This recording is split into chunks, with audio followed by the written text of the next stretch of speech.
নামাজ আমি যাবো গা। আর একটা মানে কথা বলবো, এই কথাটা বলার পরেই আমরা মানে ফোন রেখে দেবো, ঠিক আছে? আর কথা কওয়ার দরকার নাই আজকে। আচ্ছা ঠিক আছে। এই আর মাত্র 2 মিনিট, 1 মিনিট বা 2 মিনিট সময়। হুজুর আচ্ছা। একটু সময় দেন আমাদেরকে। হুম। জি তা আচ্ছা। হুজুর আমার কথা হইলো, অনেক কবিরাজ আছে বুঝছেন, জি যারা মনে করেন এক দেশ থেকে আরেক দেশে যাইতে পারে। ময়মনসিংহ থেকে ঢাকা গেছে গা এক তুরি মাইরা। আমার এক মামা আছে, আমার মামা, জি তিনি এখনো জীবিত, মুরব্বী মানুষ। এই মামা আমার নানু যা ছিল, নানুর জিন ছিল বুঝছেন, জি অনেক আমলদার ছিল। নানুর জিন ছিল। আমার আপন নানুর খালাতো বোন বুঝছেন, জি ওই খালাতো বোন তো আমারও নানু নাকি, জি আমাদের এলাকাতে থাকে তারা। ওই নানু যে আমার আমার আপন নানুর খালাতো বোন, ওই নানুর ছেলের নাম হলো দুলাল তালুকদার বুঝছেন। দুলাল দুলাল তালুকদার। তালুকদার। তো এই দুলাল তালুকদার যে আছে, সে নানুরে বলছিল, মা আমি জিন দেখবার চাই। পরে তুই জিন দেখবি? হ। তুই আজকে রাতে 12টার পরে উন্মুক মাঠে, খোলা মাঠে যাবি, যাইয়া বলবি যে আমার মার যে গোলাম, জি আমার মার যারা গোলাম আছে, গোলাম কোনো জিন থাকলে আমার সামনে এই মুহূর্তে হাজির হও। মামা এই কথা গিয়া খোলা ময়দানের মধ্যে দাঁড়াইয়া বলছে। বলা মাত্রই বলে সামনে বিশাল মোটা লম্বা, হ্যাঁ, আজরাইলের মধ্যে দেখা যায় একজন বড় জি পাগড়ি পরা হুজুর আইছে।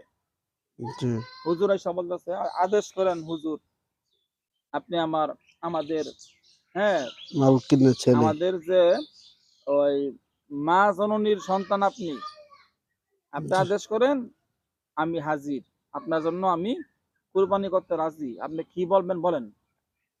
তারা মামা বলছে, এই মুহূর্তে তুমি আমারে আজমির শরীফ, ভারতের আজমির আছে না, জি নাইরুদ্দিন চিশতি রহমতুল্লাহ আলাইহির দরবারে এই মুহূর্তে আমাকে নিয়ে যাও বুঝছেন।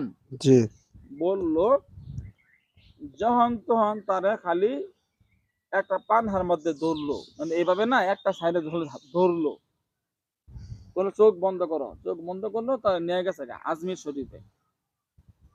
পরে চোখ খুলছে, বললো চোখ খুলছে, দেখা যায় সে আজমির শরীফের মানে সামনে দাঁড়ানো। পরে সে গেল, যায় ঘোরাঘুরি করলো, হ্যাঁ, মানে সব ঘুরে দেখলো বুঝছেন না, দুই তিন জি ঘন্টা ঘোরাঘুরি করলো, ঘোরাঘুরি করে ফুর্তি বার্তা করলো, মানে এটা খাইলো, অনেক কিছু দেখলো, হ্যাঁ।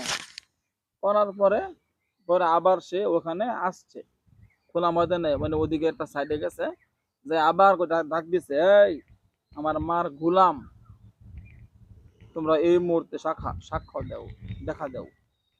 যখন তখন সামনে আইছে, বলে বললো, আমার এই মুহূর্তে আমার মার কাছে নিয়ে যাও। বলে চোখ বন্ধ করেন, চোখ বন্ধ করলো, কয়েক মিনিটের সময় লাগছে না, 5 মিনিট লাগছে। দেখে যখন তখন বাড়ির সামনে আসা বসছে। এই দুলাল তালুকদার এখনো জীবিত, আমার মামা বুঝছেন। জি মামা নিজ মুখে অনেক লোকেদের সামনে সে এই কথাগুলা বলছে, আমাদেরকে বলছিল। আমার কথা হইল, জিনরা এত জিন সাধক না, না তার মার জিনে না তারে তার না সব মনে আশা পূর্ণ করছে জি বুঝছেন। আমার কথা হইল যে,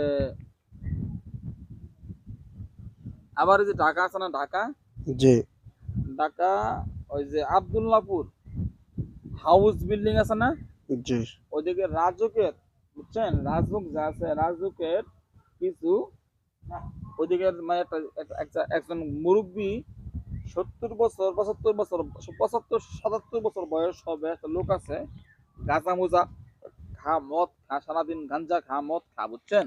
জি এই লম্বা লম্বা চুল, এই লম্বা লম্বা দাড়ি, এইরকম লম্বা লম্বা মুছ রাখছে বুঝছেন। জি 70 বছর 75 77 বছর বয়স হবে লোকটার, চিকনা লম্বা, হ্যাঁ। সে কিন্তু একজন কবিরাজ, কবিরাজ বলতে সে আমাদের মতো মানুষের উপকার করে না, বুঝতে পারছেন? জি সে নিজে কোটি কোটি টাকার মালিক। ঢাকা শহরে তার বাসা বাড়ির অভাব নাই, বা দালান সম্পত্তির অভাব নাই, বুঝছেন? জি কোটি কোটি টাকার মালিক। সে যে গাড়ি ঘোড়া দিয়ে চলাফেরা করে, ওই গাড়ি ঘোড়ার কোনো ড্রাইভার তো হয় না, জিনেরা গাড়ি চালা। এখনও সে জীবিত, এখন বুঝতে যত পারছেন? জি ওই লোকটা এখনো জীবিত। তবে এই লোকের কাছে যদি কেউ যা, আমার বউ গেছে গা, আমার জামাই গেছে গা, বা আমার জিনে ধরছে, আমার এই সমস্যা করছে, ওই সমস্যা করছে, ওই লোকটা কোনো সময়, এই কেন বসানো, ওই লোকটা কোনো সময়, বুঝছেন, জি কোনো সময় এইরকম কোনো কবিরাজি ঝাড়ফুঁক করে না, বুঝতে পারছেন হুজুর? বুঝতে পারছি। তবে ওই লোকটা, হের কাজ হইলো, এই সব এনে বসা, ওই লোকটার কাজ হইলো, সে মানে তার যে 7টা জিন আছে, ওই 7টা জিনের মাধ্যমে সে রাজত্ব কায়েম করছে। ওই অঞ্চলে মানুষে যে বাসা বাড়ি বানায় বানায় বিক্রি করে না, 10 তলা 20 তলা বাসা করে বিক্রি করে, প্লট আকারে জমি কেনা বেচা করে রাজুকে, জি তার ওই অঞ্চলে, ওই ঢাকা শহরে ওই সাইডে কেউ যদি কোনো জায়গা টাকা বিক্রি করতে পারছে, যারা যারা ডেভেলপ কোম্পানি আছে, বড় বড় বিজনেসম্যান আছে, যারা যারা এই জায়গা সম্পত্তির ব্যবসা করে, বুঝছেন না, জি ফ্ল্যাট আকারে বাসা করে করে বিক্রি করে, কারো বাসা বিক্রি হবে না, কারো বাসা 10 বছরেও বিক্রি হবে না, যতক্ষণ পর্যন্ত তার কাছে যায়, হ্যাঁ, হাদিয়া না দিব। যেরকম ধরেন যে আমি 1 কোটি টাকা করে 10টা জমি কিনছি, এই জমি বিক্রি করবো, বুঝছেন না? জি বা ধরেন যে আমি 10টা বাসা ফ্ল্যাট কিনছি, ওই 10টা ফ্ল্যাট আমি বিক্রি করবার লাগে বানাইছি, জি আমি বিক্রি করতে পারতাম না, আমি বিক্রি করতে পারবো ওই সময়, ঠিক আছে, যখন যখন আমি ওই 30, ওই যে লোকটা আছে না, তার কাছে যাউন লাগবো, যাইয়া আমার কোন লাগবো যে বাবা, আমি এই জমিগুলা, এই বাসাগুলা আমি বিক্রি করবো, বিক্রি করার পরে তোমার আমি 1 কোটি টাকা দেবো, অথবা 2 কোটি টাকা দেবো, এরকম বলতে হবো। বললে পরে ওই পীরে ওই লোকটা আছে না, জি ওই সাধকে বলবো যে তুই এইগুলা বিক্রি করার পরে আমারে এত দিলে হইতো না, এত এত দেউন লাগবো, 1 কোটি দেউন লাগবো বা 5 কোটি টাকা দেউন লাগবো, তাহলে তোর এই বাসা করে বিক্রি করার হবি। তোর বাসা করে বিক্রি করার জন্য আমি দোয়া করবো। পরে ঠিক আছে, আপনি দোয়া করেন, আমি এইগুলা বিক্রি করার পরে আপনার আমি এত টাকা বকশিস দিব। এরকম ভাবে যারা যারা তার লগে কন্ট্যাক্ট করে, ওদের জায়গাগুলো খুব দ্রুত বিক্রি হয়, তাদের ব্যবসাগুলো খুব দ্রুত বিক্রি হয়, বেচা কেনা হয়। জি কিন্তু যারা যারা তারা ট্যাক্স দেয় না, ওগর জায়গা সম্পত্তি জীবনও বেচা হয় না, তার জিনেরা আটকা দেওয়া রাখে, বুঝছেন? জি মাত্র 7টা জিন আছে তার কাছে, 7টা জিন। এই 7টা জিনের মাধ্যমে সে আজকা এই কাজগুলা করে, যদিও কাজটা হারাম বা অবৈধ কাজ, গুনার কাজ, কিন্তু ওই জিন গুলা তার কিন্তু কাজগুলা করতেছে, বিষয়টা বুঝছেন? কিন্তু আমার তো জিন করে, আমি এইরকম বাহ্যিক কোনো কাজ আমি করতাম না, করবার চাইও না, কিন্তু বাহ্যিক কাজ গুলা আছে নাই, যাওছে 2টা মোম কিনে নিয়ে আসো, 2টা আগরবাতি কিনে নিয়ে আসো, এরকম কোন প্রকাশ্যে আমি কোনো কাজ করাবার এই পর্যন্ত পাই নাই। এটা আমার মনের দুঃখ, বুঝছেন? অনেক কথা হইলো, আমি সাধনা করতেছি আল্লাহর রহমতে, আমি চাই আল্লাহর রহমতে আমি যেন এরকম প্রকাশ্যভাবে কাজ করতে পারি। আবার ঢাকা শহরে আরেকটা কবিরাজ আছে, বুঝছেন, আরেকটা কবিরাজ আছে, ওই কবিরাজে আমারে অনেক গুণা রুগী দিতেন। দিত আমারে, বুঝতে পারছেন? বুঝতে পারছি। কবিরাজের নাম হইলো আব্দুর রৌফ, আব্দুল রুফ। আব্দুর রৌফ হুজুর।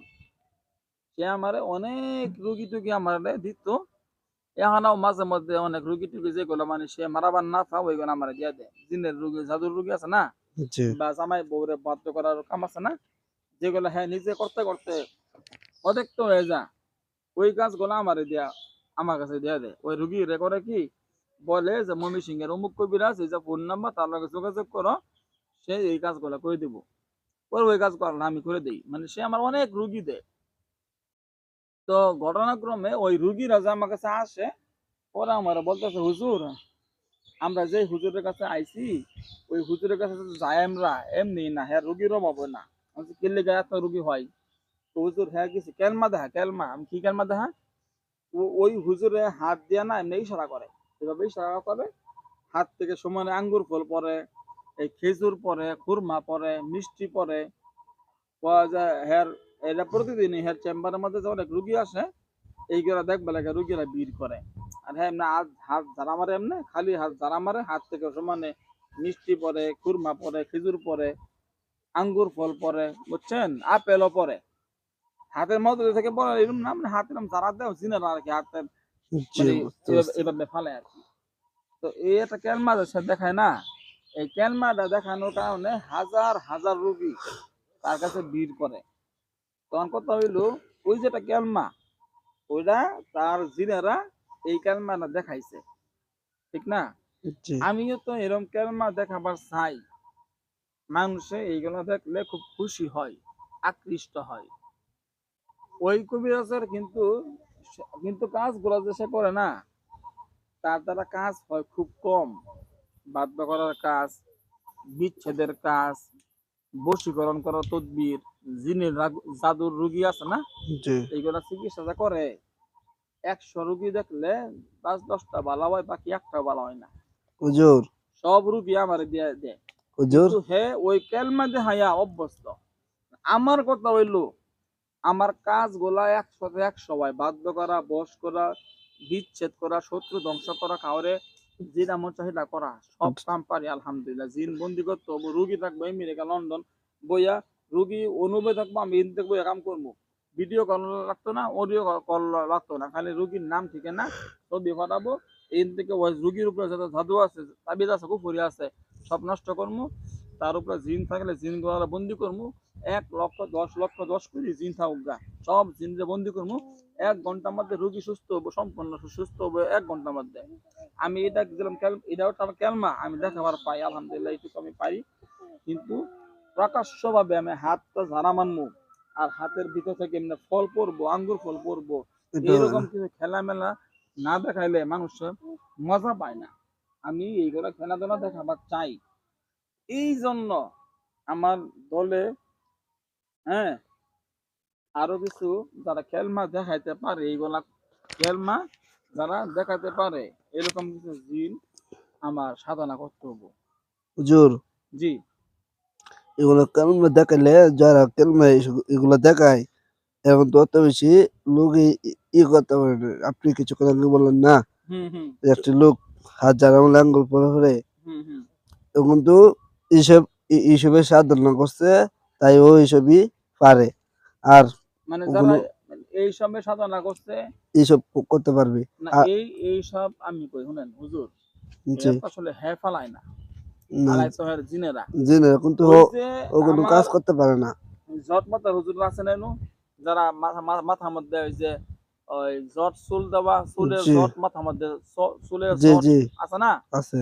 হুজুর এদিকে তাকান তো, দেন তাকাইছে, না তাকাইছে, না না শুনতেছে না, শুনতেছে না? না, শুনেও না তো। আচ্ছা, আমি আমার দলে যত জিন আছেন সব জিন হুজুর করে বলতেছি, আপনারা আমার তা- জন্য এইরকম শক্তিশালী যারা ক্যালমা দেখাইতে পারে, যারা হুজুর ওরা এরকম নজর আছে। ধরনের ক্যালমা দেখাতে পারে, যারা এরকম ভাবে এক দেশ থেকে আরেক দেশে নিতে পারে, যারা এরকম ক্যালমা হাত যারা মারলে ক্যালমা দেখাতে পারে, জি, এরকম শক্তিশালী বাহ্যিক কাজ করতে পারে, এরকম ধরনের মাত্র 5 থেকে 7 জন জিন আমারে আপনারা ব্যবস্থা করে দিবেন, যেমনে পারেন। এটা আপনার আপনি দায়িত্ব দিলাম। আপনি একটু সাধনা করবেন, আমি তো সাধারণ অবশ্যই করবই, আপনার আমরাও দায়িত্ব চেষ্টা দিলাম, করবো। আমাদের আমার জন্য খুব দ্রুত চেষ্টা করেন। ঠিক আছে, আসসালামু আলাইকুম ওয়া রাহমাতুল্লাহি ওয়া বারাকাতুহু। ওয়ালাইকুম আসসালাম।